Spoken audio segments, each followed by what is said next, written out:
Hey everyone, I'm Dr. Terri, and this is the Love Doctor program on Empower Radio, the show that gives you the facts about relationships and love.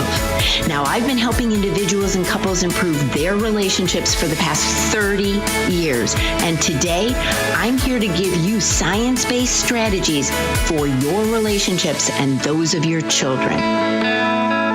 Hey everyone, thanks for joining me. Today I have a wonderful guest. I'm very excited to talk to Sandy Fowler. She is a mom and an entrepreneur, and she is the co-founder of DASIUM, DASIUM, an organization of people helping individuals, parents, and schools wake up to and face the challenges of teen and young adult depression, addiction, and suicide. Now at DASIUM, they're passionate about being proactive in teaching healthy coping strategies, early prevention or intervention, and getting quality care to kids in crisis. Also, if your community has been impacted by suicide, their tragedy assistance program is a key step in helping your community heal. DASIUM also offers support services and resources for teens and young adults, as well as their parents. Now, I first met Sandy in a completely different role. She was the host of a popular internet radio program called Heart-Filled Holidays for many, many years. And it was a radio program for moms about making choices that will impact their lives. And I was a guest on her program several times, maybe 5 or 6 times. And I really enjoyed her down-to-earth, practical, honest approach to life and living. And besides a very optimistic attitude and joy about life, I also felt every single time that I was a guest on her program that she really got me and got my work on relationships. So anytime she reached out and asked me to be a guest on her program, I was more than happy and willing to do that. So now, today, the tables have really turned, and I'm excited to talk to Sandy about her new role at DASIUM and about preventing depression, addiction, and suicide in teens and young adults. So welcome to the program, Sandy. Thank you so much, Terri. It is so much fun to be here in this role reversal today. I always had a great time when we got to work together, and I just think it's really fun to be on the other side of the mic this time. I know. Isn't that great, Sandy? I agree. And I always, as I said, really loved being a guest on your program. You have such a wonderful approach to life. So first, what happened to the radio program? Do you still do it? I am not creating new shows. The old episodes are still available, and we're going to continue to keep those available as long as we can. But with the work at DASIUM, I have a business partner in all of my work, and we had to make some choices about where I would put my time and my energy. And on the outside, it looks like it's different, I'm sure, because Heart-Filled Holidays to suicide prevention sounds very different, but it's not.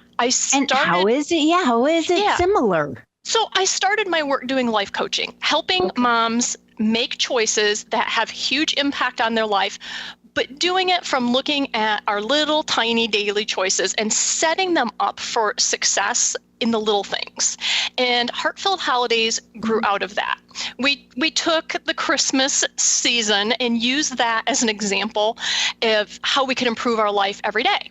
And that includes our families and our relationships. And we talked about all kinds of things on that show. As you know, right, Terri? Right, that's you how came on and talked about it. Came a part of it. Absolutely. Exactly. So communication, all those things. Well, and I'm sure we'll get into how DASIUM started, but I became involved in that. What inspired you to start DASIUM? I know you're a mother, by the way, and you've been very open and honest about your own family story and how that inspired you. So share with us your family story and how that inspired you. Well, my family story starts with the other 2 co-founders, my business partner, Judy Davis, and her son, Jeffrey. And Jeffrey, one day, what felt like out of the blue to his parents, but it was not out of the blue. He went and he actually reached out for help because he was suicidal. Long story short, turns out this was not the first time he had thought about attempting suicide. He had actually attempted it multiple times throughout his life, or come close to attempting it. But his parents hadn't known that, hadn't realized it. So after he got into treatment and he got help and he came out the other end, he said, "Hey, Mom." He was a college age young man at the time. In fact, he was in college when he reached out for help. He said, "I had no idea I could feel like this. I had no idea life could be good. And I don't want other people to live with the pain that I lived with for so long." So they decided to try to get a message out there. Right. And they, Judy talked with me. We bounced ideas around on how they could do that, what would be some of the best ways to do it. We took some of our entrepreneurial ideas and applied them to that.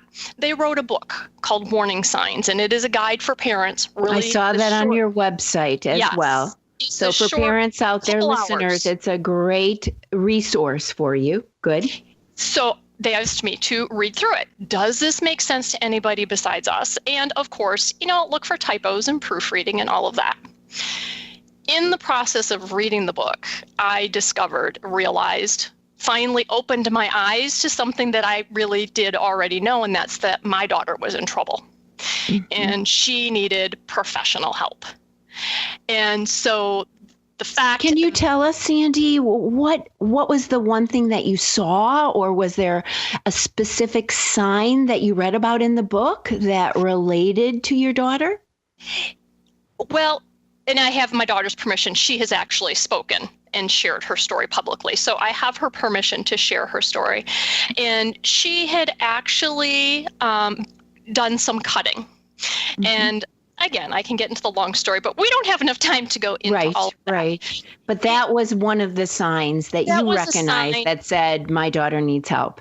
Well, it was a little more convoluted than that, because they were just, initially when I saw it, it was just this couple scratches. It wasn't this big, huge thing. And the first time it was, how did that happen? Or what happened in the woods? And your brain says that doesn't make sense. Mm-hmm. The second time I said that doesn't make sense. And so we talked, and eventually she told me that she had done this to herself, but she had done it to deal with a physical pain from her orthodontia. So again, we talk, time goes on. I convince myself that this isn't an issue because her braces are coming off. This isn't going to happen again. What she said made sense in this little space, but you also know in your gut that it's not okay. Right. But you don't know what to do about it, because Terri, do you hear parents talking about this? Does anyone talk about self-harm or depression and anxiety in their kids? No, in fact, I don't think parents talk about their kids and issues at all to other parents, which is too bad. Right. So in reading the book, what happened was, there wasn't that I went, oh my gosh, this thing is a sign. In spending those couple of hours, it gave me enough time to open my eyes to a bunch of smaller things, to give me the confidence to say, it's okay that we're in trouble, and it's okay that I don't know how to solve it, but this book tells me the first steps I can take. And so you felt like you weren't in control, and that was okay. Absolutely. Yes. Now, what was the biggest challenge for you during that time period? So listeners can relate and hear in case they're experiencing. What was the biggest challenge? For me personally, the biggest challenge is that it's not something you can just fix. It's not a broken leg where you go in and you get a cast put on it and it's done. Right. And this is another human being and an adult. She was over 18. And so you're opening lines of communication and you're talking, and you have to go with them, even though sometimes you know that they might be lying to you. Or we didn't have a lot of that going on with my daughter and me. As far as I know, it was pretty open. But she went back up to school, and she was in college, and there were things that happened, and we opened the lines of communication. She finally told me she was having panic attacks, anxiety attacks. She went to see her college counselor, and she did. She followed through. She went through with counseling. She went once a week, but she didn't tell me at the time that she didn't talk to her counselor about everything that was bothering her. Mm-hmm. She told him enough to get help with the thing that she wanted to stop right now, which was the panic attacks. Right. So when she came home again that following summer, this is something that went on over a year and a half or so. Mm-hmm. She came home that following summer, and I could see, and again, because I had read the book, I knew more things to look for, but I saw these warning signs that, yes, she is dealing with depression. So over the next few weeks, again, they're home, thank goodness, for a long time during the summer, was able to open those lines of communication with her, and she agreed to actually go see a therapist in our area, and ended up taking a year off from college and following through with that, as well as taking some skills classes, emotional skills classes and things, because I was honest with her and I said, I don't know how to help you. I'm out of tools, and whatever tools I've given you that maybe I use don't work for you. So we need to ask somebody else what to do, because I don't know what else to do. So who did you go to? We actually went to a doctor's office. We are fortunate in that, we have some options in our town. Mm-hmm. And there was one that once I started talking to other parents and finding out about other families we knew who were dealing with these issues. That you're not alone, right? Not alone. You were not alone. We were able to make some recommendations. And so we chose an office that has several different practitioners with different types of backgrounds, but where we liked the fact that they did an intake process where they talk to the patient and then match them up with whoever they think would be the best fit as a therapist, because that was one of the things that I was a basket case about, is how do I pick a therapist? Right. I mean, here's my child who finally agreed to get help, and what if I pick the wrong person and it doesn't work? Obviously, the counselor didn't work well enough. Well, as parents, we want to fix anything that's wrong with our children. And so letting go of that control, and even picking a therapist, picking a physician, is so difficult because we take on that responsibility. Now, before we get to DASIUM and what it stands for and who you serve, how is your daughter now? She is doing amazingly well. And I went there, quote unquote, a couple weeks ago. I was speaking at an event. I live in Southwest Michigan, and I was speaking at an event that was put on to commemorate those in our county who had died in the last year by either suicide or drug overdose. Right. And she asked if she could go with me when she saw my information sitting on the table. And it was wonderful, not only to have her there with me, but it opened that door again to have really honest and not necessarily easy conversation. So on the way home from the event, I took advantage of that time one-on-one in the car and asked those tough questions. Have you thought about hurting yourself again? Have you ever thought about committing suicide? How, do you still want to cut? Does that desire come up? So we went through all those things, the depression, the anxiety, the things that she actually was diagnosed with. And it was good. Is she, forever and always out of the woods? No. But at least you have, right. Well. And at least you had that conversation. I mean, for listeners who are listening to these questions, it sounds scary to ask your child those questions, but it's so important, Sandy. I know I tell parents that all the time. You cannot make it worse by asking the questions, but opening the lines of communication. And it gives me chills, by the way, being a parent of two teenagers as well. We're always concerned about our kids, but it's so important to open those lines of communication. And so how does DASIUM help parents first? What do you tell parents who might be concerned, or what does DASIUM try to do for parents?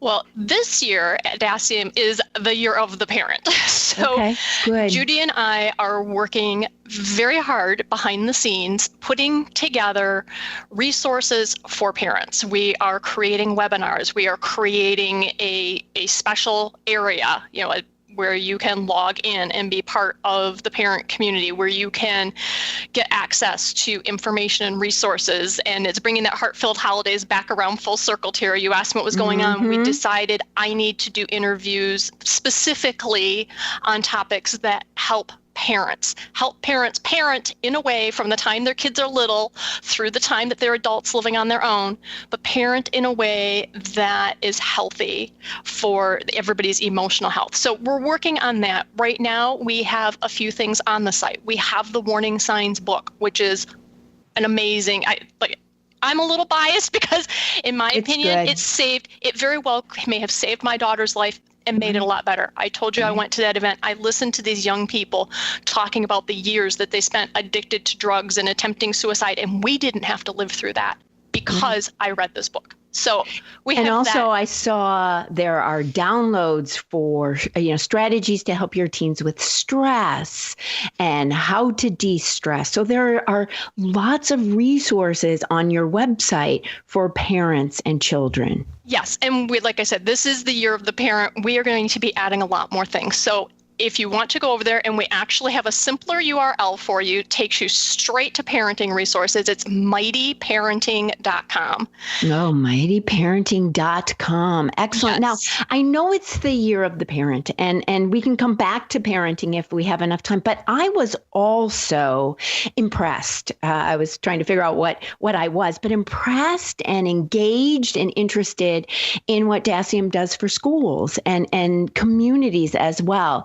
I know my own story is that when I was growing up as a teenager, I had a friend, and she and I went on an exchange program to Israel for 4 months. And we lived in Israel for 4 months. I was only 17 years old. Wonderful, amazing experience. But when we got home, she became severely depressed and was hospitalized. And she was in the hospital for about 2 months. And when she came out of the hospital, because everyone said she was doing better, the medical profession, she committed suicide. And that event in my life transformed me. I remember and cannot forget getting so upset at my father, by the way, who was a psychiatrist, blaming him and his entire profession for not knowing that would happen, that letting her out of the hospital. He should have kept her in, even though my father had nothing to do with my friend. But I became angry, and I reached out to the community, Sandy, and to my school to find some resource. Now, that's decades ago, I realize, but at the time, there were no school resources. So what does DASIUM offer for schools and the community? Because for me, that's so important as well. The place that we really impact schools or family organizations, community groups, is we have live presentations. And there's a power in sharing stories, and people, if you've been in this area, you've heard people do that. But my business partner is a public speaker in our business. That's what she does. And she worked with her son, and they take those two perspectives, the parent and the child perspective, and she molded that together in such a way that when they speak, people who need help are willing to raise their hand. I don't mean in the auditorium, but they will say, I need help. And that is the place where we shine, is helping people like they helped me open our eyes and realize where you're at and understand that it's okay to be where you are, and you can reach out for help, and that'll be okay too. It might be a little scary, but after you've heard them or read their book, it's a lot less scary. And that is where we really, really shine. We'll also do consulting with schools and things and sharing those other perspectives, but where we shine is helping get it in the kids to go, I'm the one you need to be talking to. Right. And then, of course, whenever we work with an organization, we work with them to make sure that there are counselors and therapists or whoever, but there are people there who can help the kids who go, hey, it's me, or the families, because we do also presentations where it's to parents and children at the same time. Mm-hmm. So, and separately. And so, there is such power in those stories. And when you're hearing someone else tell their story, whether it be from the mom's perspective or the parent's perspective or the child's perspective, you're just more likely then to say, hey, I can relate. Please help me as well. Now, that there's been that Netflix television program called 13 Reasons Why. It's been on Netflix. It's about a high schooler, for those people who don't know the story, Hannah Baker. She commits suicide, and she explains why she committed suicide to her high school peers through a collection of these cassette tapes that she left behind. Now, it was a book. Now it's a television program. It's gotten a lot of backlash. I personally watched it. I cried. I couldn't watch certain parts. How does DASIUM get involved, or what's the perspective of DASIUM on that television program? Well, we have two pieces that we discuss. One piece that we discuss is parents need to understand that this was not designed for a lot of the kids who are going to and want to watch it. It is extremely graphic. It is. It does not pull any punches, and it deals with very difficult subjects. Whether we like it or we don't like it, or the way it was represented, is not the relevant piece. That's not the piece that we get into, because the fact is that it's out there and your kids are watching it. So the second place that we get into this is know that that's what it is and that's what it's like, and make a plan for how you want to deal with it. The other place we get involved is we say, watch it, whether you're going to watch it on your own, together but separate. You both watch, because your kids in their ages, and maybe they have already watched it or watched parts of it. You need to watch it. You may not actually want to watch it together. You might want to say, hey, I'm going to watch a section, and then you watch it, so that you can say, hey, this one we need to watch together, or we need to watch it for a little bit and skip this part, or however you want to handle that from a parenting standpoint of what your kid can handle, because it is very graphic. It is very graphic. So know your child. Make sure you understand that it is graphic. And perhaps it was designed for adults. It is young designed adults. For adults. I mean, I was in a restaurant the other day, and we saw a woman with my daughter who's 22, and we saw a woman reading the book. And my daughter on her own went up to this woman and said, how do you like the book? Have you watched the television program? And she said, I'm not allowing my child to watch it. And my daughter had with a stranger, had this conversation about watching certain parts with her daughter, but not having to watch other parts, telling her that it was graphic, and encouraging this woman to open the lines of communication with her daughter, which is amazing. So you don't even have to watch it to have an impact on you. Exactly. So it is powerful. And that's the other place we get involved, to say, use this to have conversation, even if your family chooses not to watch it. My girls don't want to watch it. They've read the book back when they were in high school. They don't want to watch it, but use it for conversation. And if you're wondering how to have that conversation, unfortunately, we are running out of time. I'm sure I'm not going to be able to go into much here. We have a whole list of things that you can ask, conversation starters that we're going to be posting at mightyparenting.com. So just go at the bottom of the page. There's an email. You can sign up for it. After, when we get this ready, we'll send it out. You can always take yourself off the list if you don't like what we're doing. If you do, you'll know what's happening, and you'll be getting notices from us. But thank you, Sandy. Have the conversation. Have the conversation, which is the big message here. Have the conversation. Yes, we have totally run out of time. Suicide. It's Sandy, everything. Thank you so much for joining us. Everything that you've talked about is so very important. And listeners, again, the best way to connect with Sandy Fowler and DASIUM is through the DASIUM website at dasium.net, or you can connect with them on Facebook, or if you want to email them directly, you can do so at info@dasium.net. And as always, thanks for listening. I really appreciate you coming on board and listening to Dr. Terri. And this is the Love Doctor program on Empower Radio. I'm here to help your relationships be the best they can be. My personal website is Dr. Terri, thelovedoctor.com, where you can sign up for my free monthly newsletter. I provide you with simple, practical, science-based relationship advice. So until next time, here's to your healthy, happy relationships.